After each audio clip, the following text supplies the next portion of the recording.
এই দুনিয়াতে আমি একজন রিক্সা চালক, এটা মনে করছি হয়তো আমার মতো কষ্ট করে কেউ টাকা উপার্জন করে না। আল্লাহ আমাকে এই দুনিয়াতে এত কষ্ট কেন দিল, এটা চিন্তা করতে করতে আল্লাহকে ভুলে গিয়ে আসলে নিজে হতাশার ভিতরে পড়ে এক জায়গায় কান্না করেছি। আসলে তুমি তোমার উঁচু বিলাসিতা মানুষের দিকে তাকিয়ে দেখো, হ্যাঁ তারা অনেক সহজে টাকা ইনকাম করে, কিন্তু তাদের ভিতরে সুখ নেই। ওই সুখটা কিন্তু তোমার ভিতরে আছে। আল্লাহ তোমার তাকদির ভালোই লিখেছে, কারণ তুমি গরিব, তুমি রিক্সা চালিয়ে সৎ পথে থেকেও ভালো কিছু খাও। তুমি দিন শেষে রাত্রেবেলা যখন বাসায় যাবে দেখবা খুব সহজেই তোমার ঘুম চলে আসবে। ঘুম একটা আল্লাহর বড় নিয়ামত।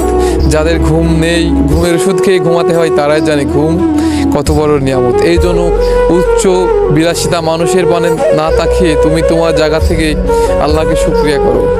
কত মানুষ আছে হাত নেই, পা নেই, তারা অনেক কষ্টে আছে। আমাদের তো হাতও আছে, পাও আছে। এজন্য আমরা হতাশা না হয়ে আল্লাহকে শুকরিয়া করে সবাই বলি আলহামদুলিল্লাহ।